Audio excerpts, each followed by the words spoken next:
ನಾನು ನಿಮ್ಮ Savita. Welcome to Savita ನಿಸು ಯೂಟ್ಯೂಬ್ ಚಾನಲ್. ನಾನು ಇವತ್ತಿನ ದಿವಸ ಮನೆಯಲ್ಲಿ ಪುದೀನ ರೈಸ್ ಮಾಡೋಣ ಅಂತೇಳಿ ರೆಡಿ ಮಾಡ್ಕೊಂಡಿದ್ದೆ. ಫ್ರೆಶ್ ಆಗಿ ಎಲ್ಲ ತರಕಾರಿ ತಗೊಂಡ್ಬಂದಿದ್ರು. ಪುದೀನ ತುಂಬಾ ಚೆನ್ನಾಗೇ ಇತ್ತು, ಹಂಗಾಗಿ ನಾನು ಇವತ್ತು ಪುದೀನ ರೈಸ್ ಮಾಡೋಣ ಅಂತ ಅನ್ಕೊಂಡೆ. ಬನ್ನಿ ನೋಡೋಣ ಏನೇನೆಲ್ಲ ಇಂಗ್ರೀಡಿಯೆಂಟ್ಸ್ ನಾನು ತಗೊಂಡಿದ್ದೀನಿ ಪುದೀನ ರೈಸ್ಗೆ ಅಂತ ಹೇಳ್ತೀನಿ. ಬನ್ನಿ ಇವಾಗ ಏನೇನು ಇಂಗ್ರೀಡಿಯೆಂಟ್ಸ್ ತೊಗೊಂಡಿದ್ದೀನಿ ಅಂತ ನೋಡೋಣ. ನಾನು ರಾ ರೈಸನ್ನು 1.5 ಲೋಟದಷ್ಟನ್ನು ತೊಗೊಂಡಿದ್ದೀನಿ. ಹಾಗೆ ಅರ್ಧ ಲೋಟದಷ್ಟು ಬಾಸುಮತಿ ರೈಸನ್ನು ಸೋಕ್ ಮಾಡಿದ್ದೀನಿ. ನಾನು ತೊಳೆದು ಎಲ್ಲ ನೀಟಾಗಿ ನೀರಲ್ಲಿ ಸ್ವಲ್ಪ ಸೋಕಾಗಲಿ ಅಂತೇಳಿ, ಯಾಕೆಂದರೆ ಅದೆಲ್ಲ ಫೋರ್ಸ್ ಬಿಟ್ಕೋಬೇಕಲ್ವ ಅದು, ಹಾಗಾಗಿ. ಹಾಗೆ 1 ಕಟ್ಟು ಪುದೀನ ಸೊಪ್ಪನ್ನು ಕ್ಲೀನ್ ಮಾಡಿಕೊಂಡು ತೊಳೆದು ಇಟ್ಕೊಂಡಿದ್ದೀನಿ. ಹಾಗೆ 150 ಗ್ರಾಮ್ ಬಟಾಣಿ ಕಾಳನ್ನು ಕೂಡ ನಾನು ಹಸಿ ಬಟಾಣಿನ ತೊಗೊಂಡಿದ್ದೀನಿ. ಹಾಗೆಯೇ 4 ಟೊಮೆಟೊ ಕೂಡ ತೊಗೊಂಡಿದ್ದೀನಿ. ಹಾಗೆಯೇ 2 ಈರುಳ್ಳಿನೂ ಕೂಡ ಹೆಚ್ಕೊಂಡಿದ್ದೀನಿ. ಮತ್ತು ರುಚಿಗೆ ನಿಮಗೆ ಎಷ್ಟು ಬೇಕೋ ಅಷ್ಟು ಹಾಕ್ಕೊಳ್ರಿ. ನಾನು 10 ಮೆಣಸಿನ್ಕಾಯನ್ನು ನಾನು ಹೆಚ್ಚಿ ತೊಗೊಂಡಿದ್ದೀನಿ. ಜೊತೆಗೆ ಶುಂಠಿ ಕೂಡ ತೊಗೊಂಡಿದ್ದೀನಿ. 1-2 ಗಡ್ಡೆ ಬೆಳ್ಳುಳ್ಳಿನೂ ಕೂಡ ತೊಗೊಂಡಿದ್ದೀನಿ. ಹಾಗೆ ಕೊತ್ತಂಬರಿ ಸೊಪ್ಪು ಕೂಡ ತೊಗೊಂಡಿದ್ದೀನಿ. ಒಗ್ಗರಣೆಗೆ ಸಾಸಿವೆ, ಜೀರಿಗೆ, ಅರಿಶಿನ ಪುಡಿನೂ ಕೂಡ ತೊಗೊಂಡಿದ್ದೀನಿ. ನಾನೇ ಮಾಡಿರುವ ಪಲಾವ್ ಮಸಾಲ ಇದು. ಮಸಾಲ ಪೌಡ್ರ್ ತೊಗೊಂಡಿದ್ದೀನಿ 2 ಚಮಚ. ರುಚಿಗೆ ತಕ್ಕಷ್ಟು ಉಪ್ಪು ತೊಗೊಂಡಿದ್ದೀನಿ. ರುಚಿಗೆ ಅಚ್ಕಾರದ ಪುಡಿ ಅರ್ಧ ಟೇಬಲ್ ಸ್ಪೂನ್ ತೊಗೊಂಡಿದ್ದೀನಿ. ಚಿಕ್ಕದು 3 ಪಲಾವ್ ಎಲೆನ ತಗೊಂಡಿದ್ದೀನಿ. ಹಾಗೆ ನಾನು ಇವಾಗ ಪುದೀನ ರೈಸನ್ನು ಹೇಗೆ ಮಾಡೋದು ಅಂಥೇಳಿ ನೋಡೋಣ ಬನ್ನಿ. ಕುಕ್ಕರ್ ತೊಗೊಂಡು ನಾನು 3-4 ಟೇಬಲ್ ಸ್ಪೂನು ಆಯಿಲ್ ತೊಗೊಂಡಿದ್ದೀನಿ. ಹಾಗೆ 1 ಸ್ಪೂನು ಇಲ್ಲ 1.5 ಸ್ಪೂನು ತುಪ್ಪನೂ ಕೂಡ ತೊಗೊಂಡಿದ್ದೀನಿ.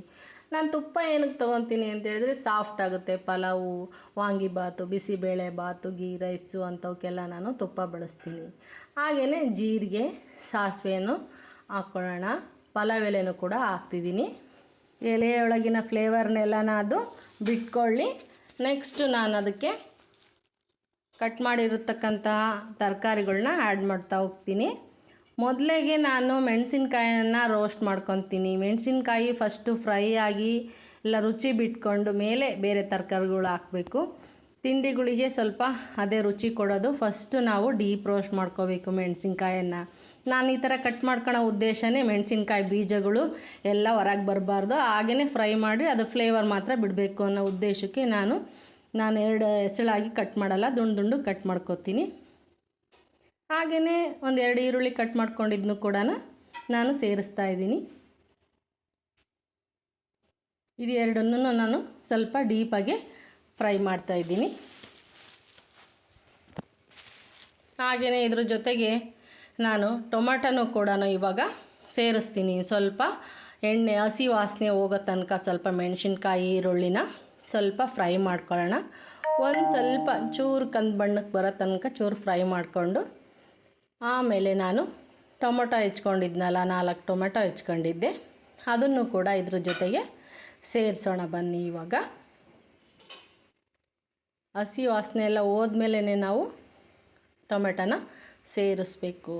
ಇವಾಗ ಟೊಮೆಟೊ ಹಾಕ್ತಾಯಿದ್ದೀನಿ. ನಾನು 4 ಟೊಮೆಟೊನ ಹೆಚ್ಕೊಂಡಿದ್ದೆ, ಅದನ್ನು ಕೂಡ ಚೆನ್ನಾಗಿ ಡೀಪಾಗಿ ರೋಸ್ಟ್ ಮಾಡ್ಕೋಬೇಕು.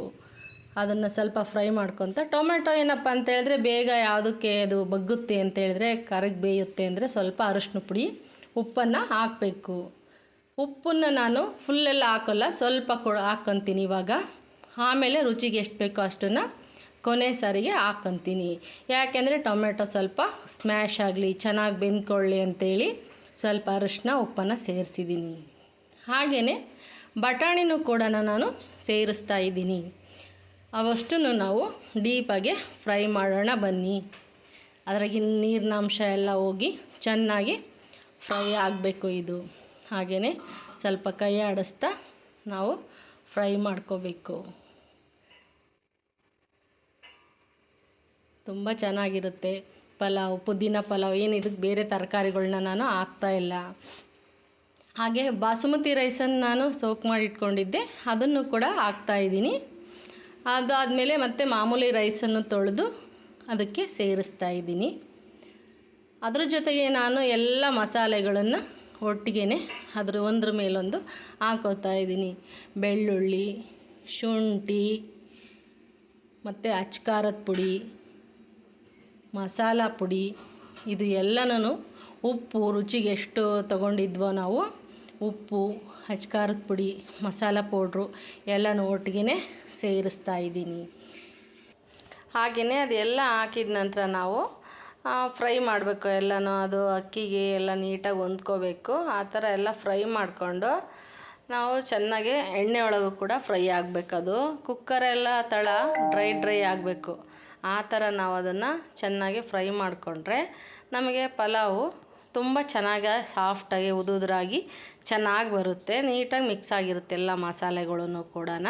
ಹಾಗೆ ನಾನು ಪುದೀನ ತೊಗೊಂಡಿದ್ನಲ್ವ, ಆ ಪುದೀನೂ ಕೂಡ ನಾನು ತರಿಯಾಗಿ ಸ್ವಲ್ಪ ರುಬ್ಕೋಬೇಕು.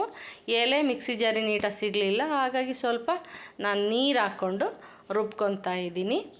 ರುಬ್ಕೊಂಡ್ರೆ ಫ್ಲೇವರ್ ಎಲ್ಲ ಚೆನ್ನಾಗಿ ಬಿಟ್ಕೊಳ್ಳುತ್ತೆ. ಬರೀ ಹಾಗೆ ಎಲೆ ಹಾಕಿದರೆ ಚೆನ್ನಾಗಿರಲ್ಲ ಅಂತ ಹೇಳ್ಬಿಟ್ಟು ನಾನು ಮಿಕ್ಸಿಯಲ್ಲಿ ಒಂದ್ಸರಿ ಗ್ರೈಂಡ್ ಮಾಡಿಕೊಂಡು ಅದನ್ನು ಸೇರಿಸ್ತಾ ಇದ್ದೀನಿ. ಅದಕ್ಕೊಂದು ಅರ್ಧ ಲೋಟ ನಾನು ನೀರನ್ನು ಹಾಕ್ಕೊಂಡು ರುಬ್ಬಿದ್ದೀನಿ. ಅದನ್ನು ಇವಾಗ ಕುಕ್ಕರ್ಗೆ ಸೇರಿಸೋಣ ಬನ್ನಿ. ನೋಡಿ ಈ ಥರ ಆಗಿದೆ, ಅದು ತರಿಯಾಗಾಗಿದೆ. ಇದನ್ನು ಇವಾಗ ತೆಗೆದು ಕುಕ್ಕರ್ಗೆ ಹಾಕ್ಕೊತೀನಿ. ಅದೆಲ್ಲ ನೀರಿನಂಶ ಎಲ್ಲ ಡ್ರೈ ಆಗಂಗೆ ಒಂದ್ಸರಿ ಎಲ್ಲನ ಫ್ರೈ ಮಾಡ್ಕೊತೀನಿ. ಒಂದು ಅರ್ಧ ಲೋಟ ನೀರನ್ನು ಹಾಕ್ಕೊಂಡು ನಾನು ರುಬ್ಕೊಂಡಿದ್ದೀನಿ. ಇದನ್ನು ನಾನು 1 ಲೋಟಕ್ಕೆ 2 ಲೋಟದಂತೆ ನೀರು ಹಾಕ್ತೀನಿ. ಬನ್ನಿ ಇವಾಗ ತಳಕ್ಕೆಲ್ಲ ಕುತ್ಕೊಂಡು ನೀಟಾಗಿ ಡ್ರೈ ಆಗ್ತಾಯಿದೆ ಎಲ್ಲ ನೀರಿನಂಶ ಎಲ್ಲನ. ಹಾಗೆಯೇ 1 ಲೋಟ ಅಕ್ಕಿಗೆ 2 ಲೋಟ ನೀರಿನಂತೆ ನಾನು ಆಲ್ರೆಡಿ ನಾನು ಅರ್ಧ ಲೋಟ ಸೊಪ್ಪಿಗೆ ಹಾಕ್ಕೊಂಬಿಟ್ಟಿದ್ದೀನಿ. ಇವಾಗ 4 ಲೋಟ ಹಾಕ್ತೀನಿ, ಯಾಕೆಂದರೆ ನನಗೆ ಸ್ವಲ್ಪ ಸಾಫ್ಟಾಗಿ ಇರಬೇಕು, ಹಂಗಾಗಿ ಅರ್ಧ ಲೋಟ ಹೆಚ್ಚಿಗೆ ಹಾಕ್ತೀನಿ. ಈಗ ನಾನು 4 ಲೋಟ ನೀರನ್ನು ಇದಕ್ಕೆ ಸೇರಿಸ್ತೀನಿ. ಬನ್ನಿ ಇವಾಗ ನೀರು ಹಾಕ್ತೀನಿ. 1 ಲೋಟ, 2,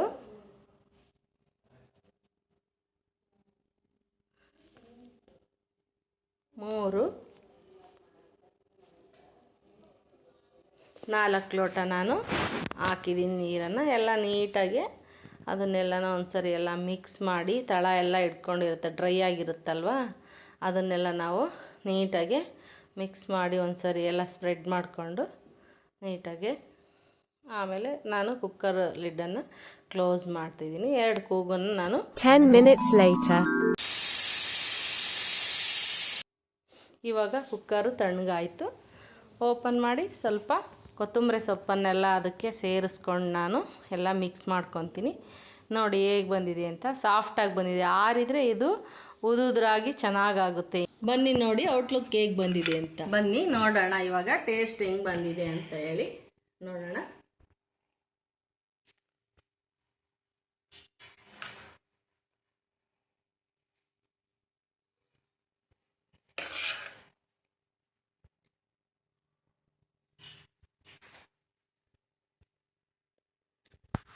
ತುಂಬ ಚೆನ್ನಾಗಾಗಿದೆ, ಖಾರವಾಗಿ.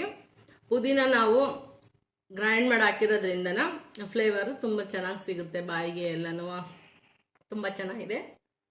ಇದ್ರ ಜೊತೆಗೆ ನಾನು ಮೊಸರು ಬಜ್ಜಿನೂ ಕೂಡ ಮಾಡಿದೆ. ಸ್ವಲ್ಪ ನಾನು ಖಾರವಾಗೇ ಮಾಡೋದು ಜಾಸ್ತಿ, ಹಾಗಾಗಿ ಮೊಸರು ಬಜ್ಜಿನೂ ಕೂಡ ಅದಕ್ಕೆ ಮ್ಯಾಚಿಂಗ್ ಚೆನ್ನಾಗಿರುತ್ತೆ ಅಂತೇಳಿ.